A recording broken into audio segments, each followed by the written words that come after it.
साल 1988 का वह काला दिन, जब बर्न्ट रिवर के घने जंगलों में थेरियोनल्ट का संप्रदाय एक नई और भयानक दिशा में बढ़ रहा था।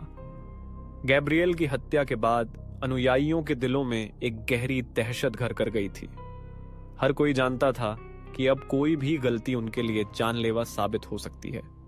संप्रदाय के नियमों में और भी सख्ती आ गई थी, जिससे अनुयायी एक अनजान डर के साये में जीने को मजबूर थे। रात का समय आते ही जंगल में अजीबो गरीब अनुष्ठान शुरू हो जाते थे। हर रोज एक नया डरावना प्रयोग किया जाता। थेरियोनल्ट के पागलपन की कोई सीमा नहीं थी। उसके अनुयायी अब केवल उसके आदेशों का पालन करने वाले यंत्र बन चुके थे। वे जानते थे कि यदि वे विरोध करते हैं तो उनका हश्र गैब्रिएल की तरह होगा। लेकिन इस आतंक के बीच कुछ अनुयायी थे जो इस नरक से निकलने की राह खोजने लगे थे। मारियन, ल्यूक और सारा, तीनों ने मिलकर एक योजना बनाई। वे इस बर्बर संप्रदाय से भागने का साहस जुटा रहे थे। रात के अंधेरे में जब बाकी अनुयायी गहरी नींद में थे, वे चुपचाप अपने तंबू से निकले। उनके दिलों में भय था, लेकिन आजादी की चाह ने उन्हें आगे बढ़ने का साहस दिया। जंगल की गहराई में, पेड़ों की छाया में वे धीरे धीरे कदम बढ़ा रहे थे, लेकिन थेरियोनल्ट ने पहरेदार तैनात कर रखे थे। जैसे ही वे आगे बढ़े, एक टहनी के टूटने की आवाज ने उनकी सांसें थाम दी। यह आवाज सुनकर पहरेदारों का ध्यान उनकी ओर गया। एक पल में ही अलार्म बज उठा। थेरियोनल्ट और उसके अनुयायी जाग गए। तीनों को पकड़ लिया गया। थेरियोनल्ट का चेहरा आग बूला हो गया था। वह पहले ही गैब्रिएल की बगावत को कुचल चुका था और अब एक और विद्रोह सहन नहीं कर सकता था। सजा देने के लिए उसने सबसे भयानक तरीका चुना। उसने संप्रदाय के सभी लोगों को इकट्ठा किया और ल्यूक को जमीन पर घुटनों के बल बैठने का आदेश दिया। अनुयायी डर से कांप रहे थे। थेरियोनल्ट ने धीरे धीरे एक धारदार चाकू निकाला और बोला, जो मेरे नियमों को तोड़ने की कोशिश करेगा उसका यही हश्र होगा। फिर उसने चाकू ल्यूक की गर्दन में उतार दिया। ल्यूक की चीखें जंगल में गूंज उठीं, लेकिन कोई भी कुछ नहीं कर सका। मारियन और सारा चिल्लाने लगी, मगर पहरेदारों ने उन्हें पकड़ लिया।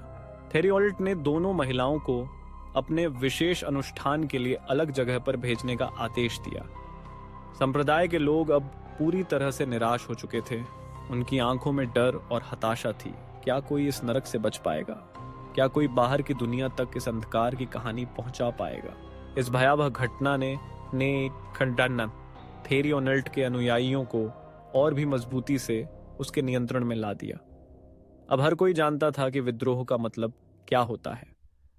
संप्रदाय में एक खामोशी छा गई थी, लेकिन अंदर ही अंदर कुछ लोग अब भी उम्मीद की किरण देख रहे थे। मारियन और सारा, जिन्हें अलग रखा गया था, ने एक दूसरे से नजरें मिलाईं। उनके दिलों में एक ही सवाल था, क्या वे कभी इस नरक से बाहर निकल पाएंगी? थेरियोनल्ट ने उन्हें एक अंधेरी गुफा में बंद कर दिया था। चारों ओर अंधेरा था और केवल उनकी सांसों की आवाज सुनाई दे रही थी। सारा ने कहा, हमें भागना होगा, हम यहां नहीं रह सकती। मारियन ने सिर हिलाया, लेकिन कैसे? पहरेदार हर जगह हैं। हमें एक योजना बनानी होगी। अगर हम एक साथ हैं तो हम कुछ भी कर सकते हैं, सारा ने दृढ़ता से कहा। वे दोनों चुपचाप अपनी योजना बनाने लगी। उनकी आंखों में डर था, लेकिन साथ ही एक उम्मीद भी। वे जानती थीं कि अगर उन्हें बचना है तो उन्हें एकजुट होकर लड़ना होगा। इस बीच थेरियोनल्ट अपने अनुयायियों को और भी अधिक डराने के लिए नए अनुष्ठान की तैयारी कर रहा था। उसने उन्हें बताया कि जो लोग भागने की कोशिश करेंगे उनका हश्र ल्यूक जैसा होगा। यह धमकी अनुयायियों को और भी अधिक दबाव में ला रही थी, लेकिन मारियन और सारा ने हार नहीं मानी। उन्होंने धीरे धीरे गुफा की दीवारों की जांच करनी शुरू की। उन्हें एक छोटी सी दरार मिली जिससे थोड़ी सी रोशनी आ रही थी।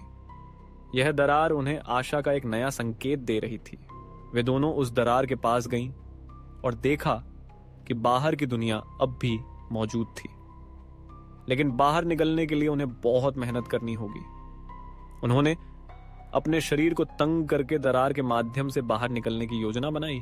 जब रात का अंधेरा गहरा हो गया, तब उन्होंने अपनी योजना को अमल में लाने का निर्णय लिया। पहरेदारों की निगरानी से बचते हुए वे धीरे धीरे दरार की ओर बढ़ीं। जैसे ही वे बाहर निकलीं, उन्होंने देखा कि जंगल में सब कुछ शांत था, लेकिन उनके भागने की खुशी ज्यादा देर तक नहीं रही। अचानक एक पहरेदार ने उन्हें देख लिया। रुको, उसने चिल्लाया। मारियन और सारा के दिलों की धड़कन तेज हो गई।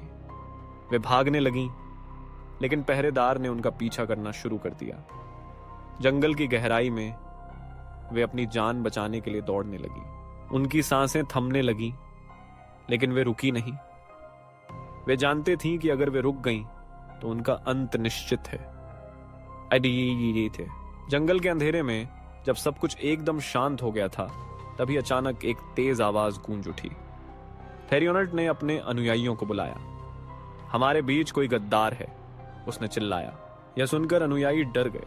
वे जानते थे कि थेरियोनल्ट की नजरें उन पर हैं। उन्होंने अपने मन में सोचा कि क्या वे कभी इस डर से बाहर निकल पाएंगे।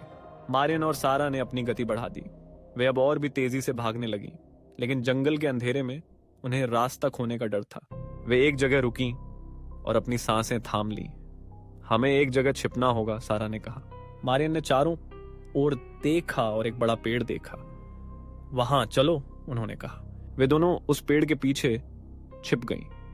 उनका दिल तेजी से धड़क रहा था। उन्हें पता था कि यदि वे पकड़ी गईं तो उनका हश्र ल्यूक जैसा होगा। थेरियोनल्ट अपने अनुयायियों के साथ जंगल में घूम रहा था। उसने कहा, जो भी गद्दार है वह मुझे बताए, मैं उसे माफ कर दूंगा।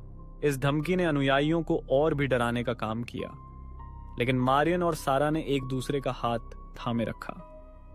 वे जानती थीं कि उन्हें एकजुट रहना है। जंगल में रात का सन्नाटा था। अचानक एक और अनुयायी ने चिल्लाकर कहा, यहां कोई है? मारियन और सारा ने अपनी सांसें थाम ली। क्या वे पकड़ी जाएंगी? लेकिन थेरियोनल्ट ने उस अनुयायी को रोक दिया। रुको, पहले हमें यह पता करना होगा कि वह कौन है।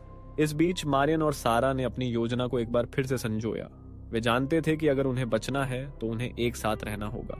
जंगल में अंधेरा गहरा हो गया और थेरियोनल्ट के अनुयायी अब भी डर के साए में थे। लेकिन मारियन और सारा ने एक नई उम्मीद की किरण देखी। क्या वे इस डर के साम्राज्य से बाहर निकल पाएंगे? वे दोनों एक दूसरे की आंखों में देखते हुए अपने भाग्य को खुद लिखने का संकल्प ले चुकी थीं।